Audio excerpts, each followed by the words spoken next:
Meu pai, para mim, ele foi um exemplo, né, e referência. Não só por ser um pai, mas como pessoa, né, como ser humano. Um homem que sempre me ensinou a fazer o bem sem olhar a quem. Acho que essa era uma das maiores virtudes dele. Todos os amigos dele falam que ele sempre foi um paizão, um homem de coração muito grande. E eu acho que o legado dele foi esse, né? Mostrar que estamos aqui de passagem, então temos que fazer o bem a todos, né? Tratar a todos como iguais. Eu acho que esse é o grande legado dele, né? A grande lição realmente que ele deixou para mim, e a referência que ele me deixou foi essa, né? Sempre amar ao próximo. O tratamento dele com as pessoas sempre foi muito de dar sem esperar nada em troca, né? Meu pai, ele sempre foi muito de se doar pelos outros, pela comunidade da Praia Branca em si, né? São todos parentes, então ele fazia realmente como se fossem todos seus irmãos, né? Ele gostava, amava demais essa comunidade, ama, né, muito essa comunidade da Praia Branca. E assim, tudo que ele fazia era muito do momento, né? Como ele estava se sentindo no momento. Muitas poesias eram quando ele às vezes brigava com a minha mãe em casa, e ele saía para espairecer um pouco na praia. Ele gostava de nadar e falava que ia conversar com Deus. Entrava no mar e nadava até o meio do mar, ia bem longe, ia 400 metros para dentro do mar, e ficava boiando lá 1 hora, 2 horas boiando. Depois ele voltava, aí ele catava uma folha de sulfite e começava a escrever, né? E escrevia ali 4, 5 poesias num dia. Tomava sua brama, tomava seu cambuci e gostava de escrever, escrevia muito. Era um homem que tinha uma imaginação muito fértil, né? Muito rápida.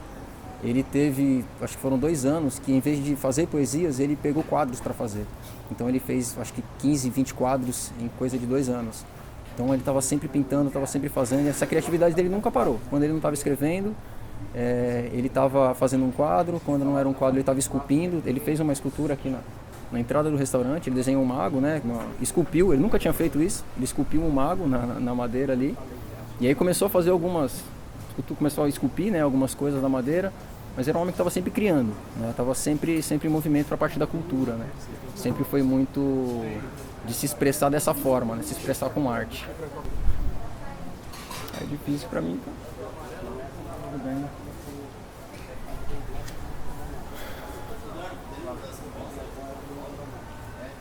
A preocupação dele de se pudesse mudar alguma coisa, né?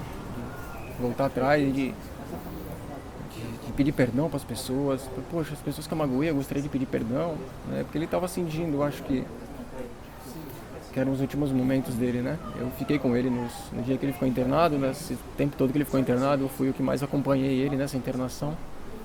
Então, conversava bastante com ele lá, né? Ele sabia dessa doença que ele tinha, do ácido úrico, que era o pior, né, das coisas que ele teve. E que ele não tomava o remédio direito, gostava de curtir, gostava de aproveitar. Meu pai sempre foi um bom vivan. Então ele percebeu, depois que ele ficou acamado, que ele viu que não estava tendo o retorno, né, que ele conseguia andar. Isso afetou muito ele, abalou muito ele. E ele se sentiu realmente muito abalado com isso, né? Isso me marcou bastante, porque a gente faz as coisas e não pensa muito bem para falar, não pensa muito bem para agir, né? E às vezes não tem tempo de retornar, de pedir perdão, de corrigir o erro, né? E isso me marcou muito, porque sempre foi muito amoroso comigo, com minhas irmãs, com meus sobrinhos, né? Meus sobrinhos que moravam com ele. E às vezes uma coisinha besta que a gente faz hoje não consegue pedir perdão, né? Tem medo de pedir perdão, ou quer ser superior e não quer pedir desculpas. Eu vi ali ele, mesmo a gente tendo expectativa e esperança de que ele voltasse a andar, de que ele voltasse para a vida normal dele, para a rotina dele, ele já tinha não se entregado, né? Porque meu pai não é de se entregar, nunca foi. Mas ele já tinha percebido ali que era um caminho sem volta. Cara, ele falava isso, ele escrevia até na capa dos livros que ele dedicava para as pessoas. É uma grande jornada, começa com o primeiro passo.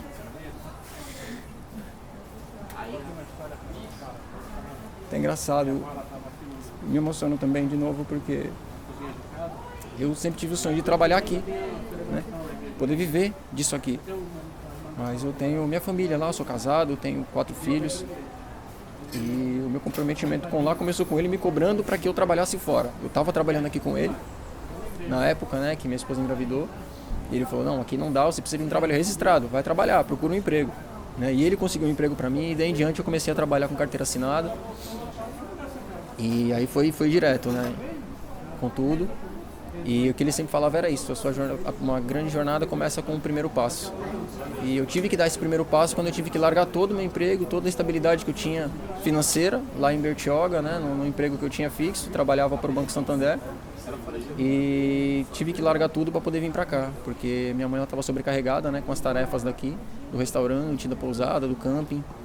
E eu percebendo essa sobrecarga que ela tinha, né, eu resolvi, conversei com a minha esposa e resolvi vir para cá para poder aceitar um pouco, né, dessa carga que para ela, minha mãe já é de idade, já tem seus 60 anos, é uma carga pesada, né? Então ela já estava muito cansada, muito estressada, e eu precisei vir para cá para não ficar com medo, né, de perder minha mãe assim como eu perdi meu pai.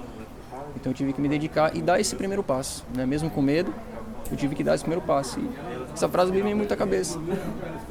Essa jornada que eu tô para enfrentar pela frente aí, eu tive que dar esse primeiro passo, né? Que ele sempre falou para todos, falou para mim muitas vezes, mas às vezes ouvia sem importância. E hoje eu vejo a importância, né, de uma frase que ele sempre falou, sempre disse. Então, como esposo, ele sempre foi bom assim, né? Dentro de casa, assim, sempre se damos bem, sempre ele foi bem.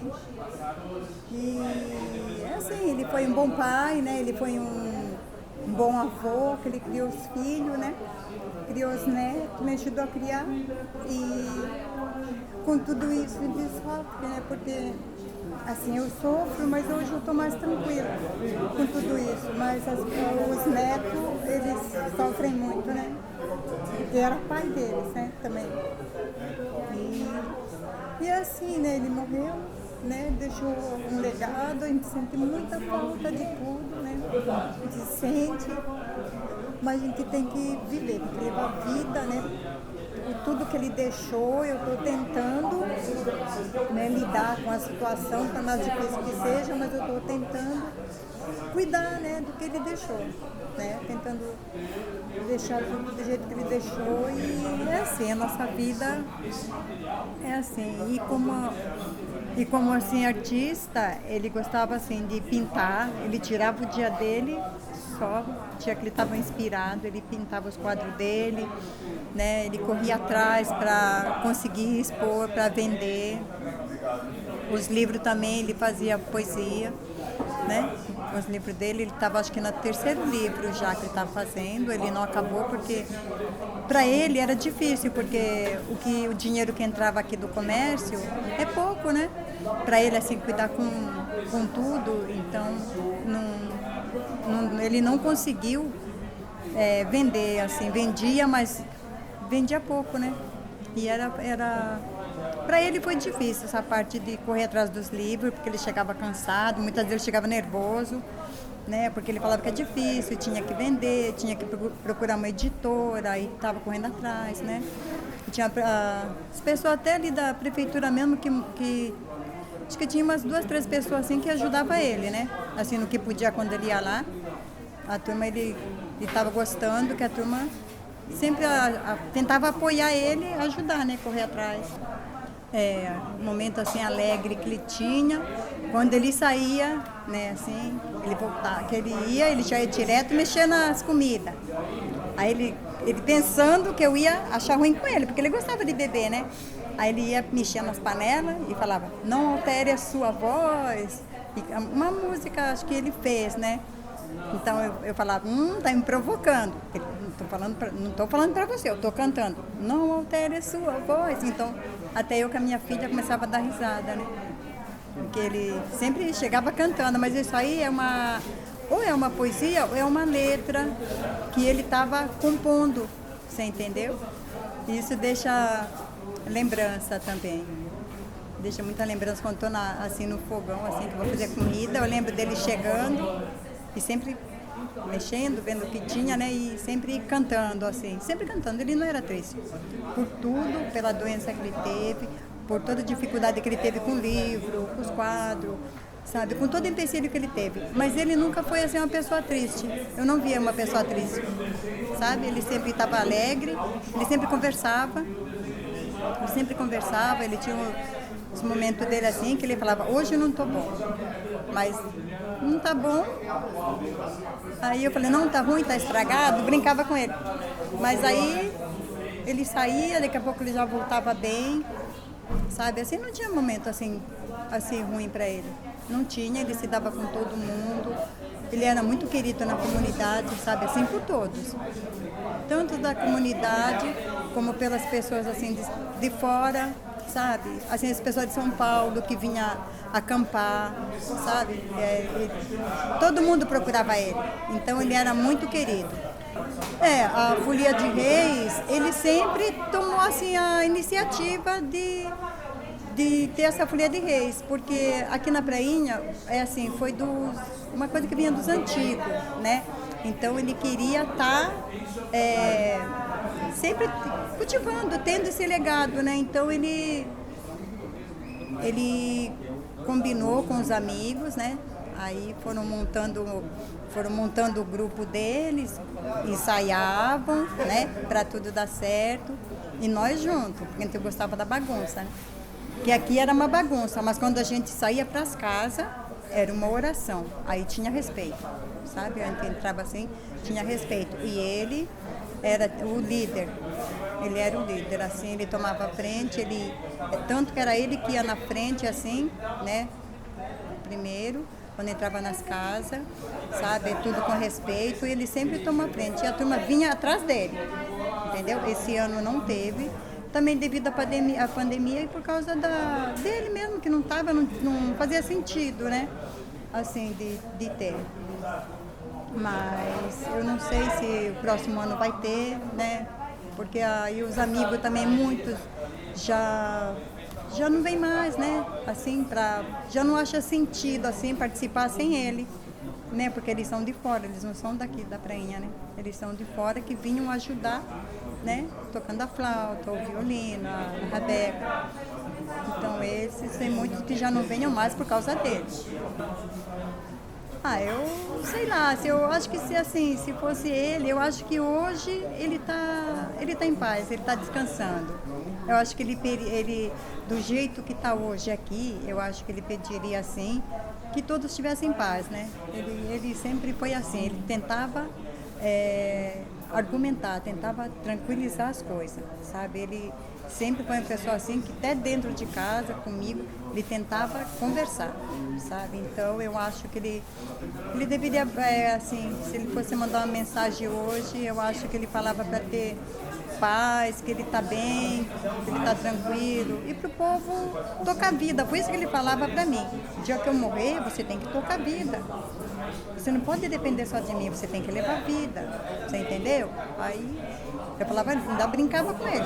Para morrer todo mundo vai, mas, né, tentava brincar, mas até que chegou um momento e ele falava não. Eu acho que ele ia falar para os amigos.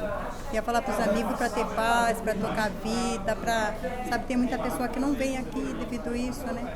Mas eu acho que nesse sentido ele deve estar triste. Assim, porque ele queria que todo mundo estivesse reunido, né? Então eu acho que ele ia deixar acho que ele ia mandar mensagem, deve estar mandando lá do céu, né? Deve estar mandando mensagem boa pro povo, que cada um acho que lembra dele, ele lembra coisa boa. Então, cada coisa boa é uma mensagem, né, que a turma tem. Meu pai foi a minha fortaleza a hora que meu filho nasceu. O Pietro, ele é especial e muita coisa eu aprendi com meu pai, porque ele sempre me deu força, sempre me incentivou, sempre fez tudo pelo Pietro. Preocupação de ir para São Paulo, ele sempre tinha as preocupações dele e ele foi minha fortaleza. Bom, eu tenho lembranças dele com o Enzo quando era bebê. Tenho muitas lembranças dele que eu ia trabalhar e eu deixava o Enzo, com meu pai e minha mãe. E eles desciam para a praia para distrair o Enzo, para o Enzo não chorar. E com o Pietro, com as meninas, ele sempre cuidou das minhas filhas como se fosse pai, porque o pai das meninas sempre foi ausente, então ele foi um pai para os meus filhos. E essa é a maior lembrança que eu tenho dele. O meu pai, ele dava as sumidas dele, quando ele voltava com as suas poesias. E ele fez poesia para todo mundo, né? Tem poesias que a gente nem conhece as pessoas e ele fez poesia para essas pessoas. Meu pai, ele via assim, ele gostava muito de pintar. Quando ele começou a adoecer, ele falou que o que ele mais queria fazer naquele momento era poder escrever. E ele não podia, ele já estava com certas limitações. E essa parte foi a que mais me machucou. Porque uma pessoa que fez muita coisa, né? Ele fazia um pouco de cada coisa. E as poesias, os livros dele, os quadros dele, tem um olhar diferente do nosso, mas sempre com muito carinho, com muito amor. A preocupação dele era fazer a folia de reis. E debaixo de chuva, ele ia, não tinha problema, vários tombos, às vezes quebrava instrumentos. E ele sempre levava a alegria dele em cada casa que ele entrava. Muitas coisas boas que ele fez. Ele era uma pessoa muito boa. Todo mundo, ele era uma pessoa muito boa. Os povos nem sabem quais pessoas que ele ajudava. As pessoas nem sabem. Você já teve que dar Brigava com aquele ali, com o Silvio, e minha cunhada vinha buscar, ele chorava, minha cunhada falava, você está batendo no menino. Aí ele levava ele embora, ele era chorão, era muito chorão.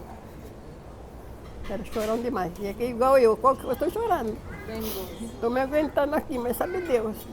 Nossa, muita coisa boa ele falava. Não tem aquela poesia ali? Ele fez, o meu quintal é assim. Mas ele não sei falar. Não, eu vou dizer assim, que Deus abençoe a quem ajudou ele aqui, né? Que muita gente ajudou para levar ele para o médico, né? Na rede, os homens vieram ajudar. E meus netos, meu neto que também que ajudou para vir buscar de carro lá no ponto final, com meu sobrinho Lúcio. E eu agradeço a Deus por essas pessoas que ajudaram, né? Que nós ajudaram, que levaram meu filho. Ele foi um grande homem, com defeitos como todos nós. Um homem, nem sei se usa mais a palavra, mas ele mesmo gostava de dizer, ele foi um homem autodidata. Tudo que ele fazia foi que ele aprendeu com a vida, com ele mesmo. Foi fazendo, foi se aprimorando com o que ele via, com os amigos quando faziam.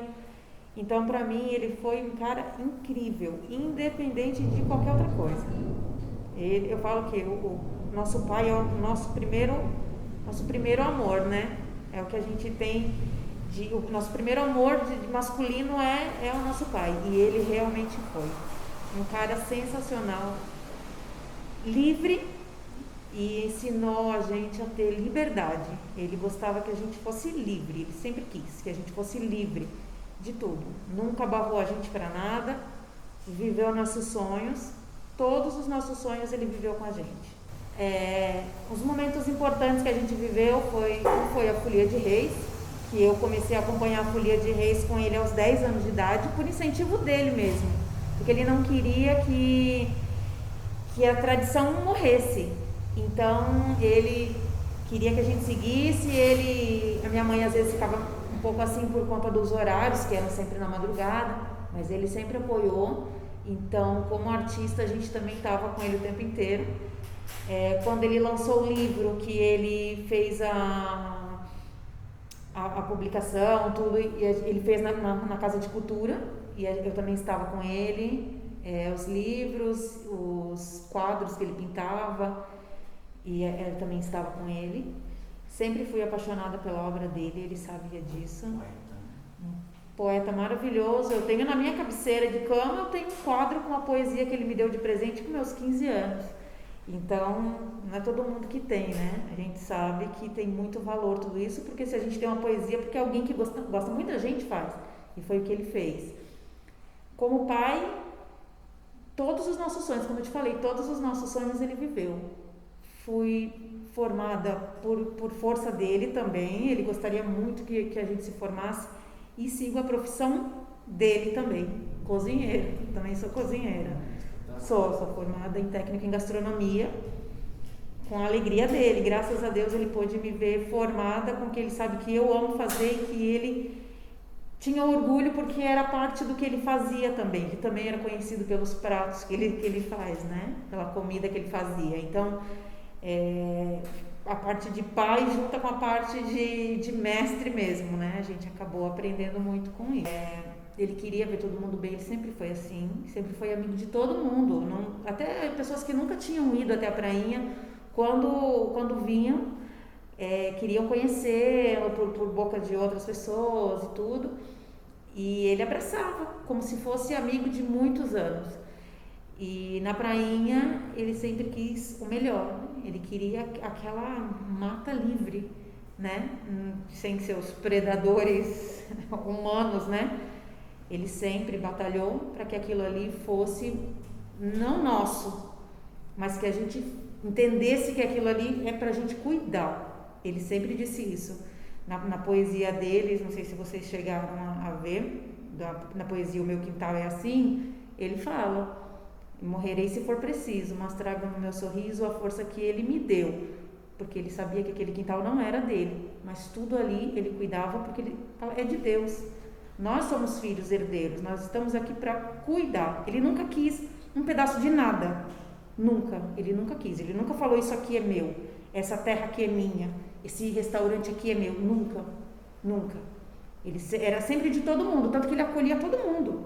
Na Folia de Reis, quando as pessoas chegavam, os amigos dele de São Paulo, aquilo ali virava uma casa só, era todo mundo junto. Então, é difícil, né? Você vê agora, assim, quem vai batalhar pelo...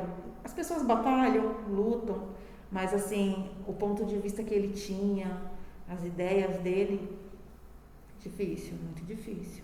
É o que a gente tem de tradição, acho que de mais tempo na comunidade, é a Folia de Reis. E ela é aguardada por todo mundo. Então, quando a gente começou, assim, a gente ia em todas as casas, né? Ele tinha muito mais saúde também, né? Os amigos também. A gente ia em todas as casas. Conforme, acho que uns 5, não, mais um pouquinho, acho que uns 8 anos pra cá, a gente já não conseguia ir em todas as casas. Ele tinha aquele problema nos ossos, que ele não podia subir e descer muito. Mesmo assim, ele ia nas casas das pessoas mais antigas, tudo, porque elas esperavam realmente, né? Tanto que isso hoje faz muita falta. A gente não se juntar, a gente não poder celebrar, né, na casa das pessoas a Folia de Reis. Mas era sensacional.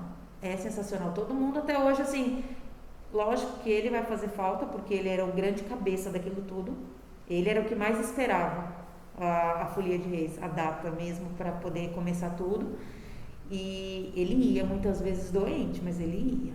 Ele ia sem poder andar direito, mas ele ia, porque ele sabia que ele levava alegria àquelas pessoas que estavam esperando que a gente entrasse na casa delas, né? Eu acho que nesse momento difícil que a gente vive, né, por conta dessa pandemia, ele diria a primeira coisa: calma, vai passar. Isso tudo vai passar. No tempo que precisar, vai passar, né? A gente precisa viver e ser livre. Eu imagino como seria para ele difícil viver esse momento, porque ele era muito livre, viver esse momento fechado. Mas eu acredito que ele diria assim que isso passaria e a gente se juntaria novamente para ser feliz, todo mundo junto. Ah, pessoal, a gente tem a história de uma música que a gente fez, eu e o Passarinho. Era mais Nato Nobre. E não sei se você conhece o Benhur Moura, que é o músico de Santos. A gente fez uma música que chama Minha Deusa. O Benhur chegou aqui e falou: pô, gordo, eu sou músico, você é músico, a gente tá sempre junto, nunca fizemos uma música, cara. Aí a gente sentou ali e falou: então vamos fazer hoje. Peguei o violão, sentamos ali e ficamos, conversando, batendo papo, nada, mano, não entrava a música. Aí às tantas da madrugada chega Passarinho: o que você está fazendo aí? A gente tá tentando fazer uma música aqui, mas tá difícil. Aí ele falou: pô, já sei o que tem, tá faltando alguma coisa aí. Dando uma alegria. Foi num quartinho ali, daqui a pouco vem ele com um cavalo branco. Olha o que tava faltando, vamos tomar. Aí começou. 2 minutos é uma música. Depois Minha Deus, é o nome da música. Depois que eu juntei